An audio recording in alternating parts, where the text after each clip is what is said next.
سعید بن جبیر رحمہ اللہ، یہ جو آیت ہم نے شروع میں تلاوت کی، والذین هم فی صلاتہم خاشعون، اس کی تفسیر میں بیان کرتے ہیں، تابعی ہیں سعید بن جبیر رحمہ اللہ، معروف مفسر ہیں،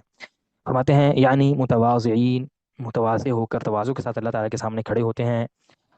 لا یعرف من عن یمینہ، اسے یہ نہیں پتا ہوتا کہ میرے دائیں کون ہے، ولا من عن شمالہ، یہ بھی نہیں پتا ہوتا کہ میرے بائیں کون ہے، ولا یلتفت من الخشوع للہ، ارد گرد اس کی نظر کہیں بھی نہیں جاتی، سارا خشوع اس کا اللہ تعالیٰ کی طرف ہی ہوتا ہے۔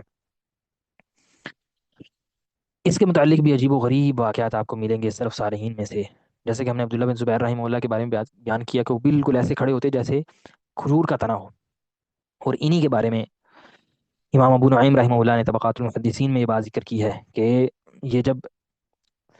نماز پڑھ رہے تھے اور سجدے کی حالت میں تھے، تو منجنیق سے جب گولا پھینکا گیا بیت اللہ کی طرف،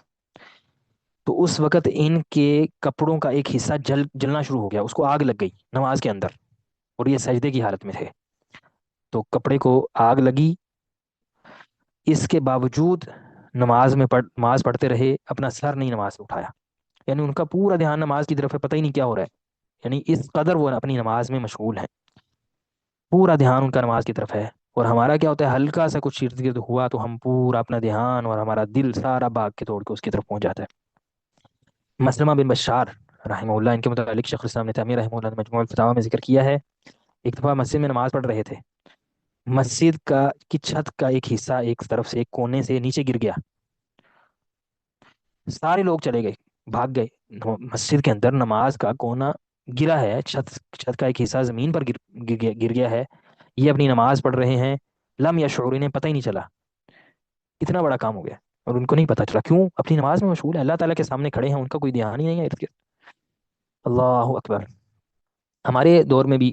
یا ہمارے برصغیر کے علماء میں سے عبداللہ غزنوی رحمہ اللہ، ان کے بارے میں ذکر کیا جاتا ہے کہ بڑے ہی خشوع اور خضوع کے ساتھ وہ نماز ادا کیا کرتے، بلکہ ایک دفعہ ایسا ہوا کہ وہ نماز ادا کر رہے تو بارش ہو گئی، تو بارش برستی رہی، ذہن میں تھے، تو لوگ جو ساتھ تھے سارے نمازی وہ پیچھے سے جانا شروع ہو گئے، بارش بہت تیز ہو گئی، تو یہ نماز پڑھتے رہے، کو کوئی پتہ نہیں کہ جو ہے وہ بارش ہو رہی ہے، اس قدر اپنی نماز میں مشغول ہے۔ جب سلام پھیرا تو دیکھا کہ بارش ہو رہی ہے اور باقاعدہ زمین کے اوپر جو ہے وہ کیچڑ ہو گیا۔ اللہ اکبر۔ تو قسم اٹھا کے فرمانے لگے کہ اللہ کی قسم بارش ہوئی ہے اور عبداللہ کو پتہ ہی نہیں چلا کہ بارش ہو گئی ہے۔ یہ نماز کی حالت ہے کہ پورا دھیان ان کا نماز، پتہ ہی نہیں ہے کیا ہو رہا ہے دنیا میں، جب اللہ تعالیٰ کے سامنے کھڑے ہیں اور ایسا ہوتا ہے، ہم اس بات کو بڑا بعید سمجھتے ہیں کہ پتہ نہیں، نہیں، آپ کبھی زندگی میں آپ پر کبھی ایسا موقع آیا ہو کہ آپ کسی ایسی چیز میں مشغول ہوں جو بہت زیادہ آپ کو پریشان کرنے والی ہو، مثال کے طور پر بندہ بہت زیادہ دکھ میں ہے، تو ہم دیکھتے نہیں، اس بندے کو کچھ پتہ نہیں چلتا کون آیا ہے، کون اس سے ملا ہے، اس کو کچھ پتہ نہیں چلتا، کوئی اس کا قریبی مثال کے طور پر فوت ہو جائے تو اس کو کچھ پتہ نہیں چلتا میں کس حالت میں ہوں، کیا میں نے پہنا ہے، فلاں نے کیا پہنا ہے، کون کیا، اس کو پورا دھیان اپنے اس دکھ کی طرف ہوتا ہے، بس اوقات بہت زیادہ خوشی میں بھی انسان کو ایسا ہوتا ہے، اس کا کوئی دھیان نہیں کون اسے دیکھ رہا ہے کون نہیں دیکھ رہا ہے، اس کا پورا دھیان، بالکل اسی طرح یہ حالت ہے جب انسان پوری طرح سے ایک چیز کی طرف اس کا دھیان ہو جاتا ہے، پھر اس کو نہیں پتہ چلتا کہ دنیا میں کیا ہو رہا ہے۔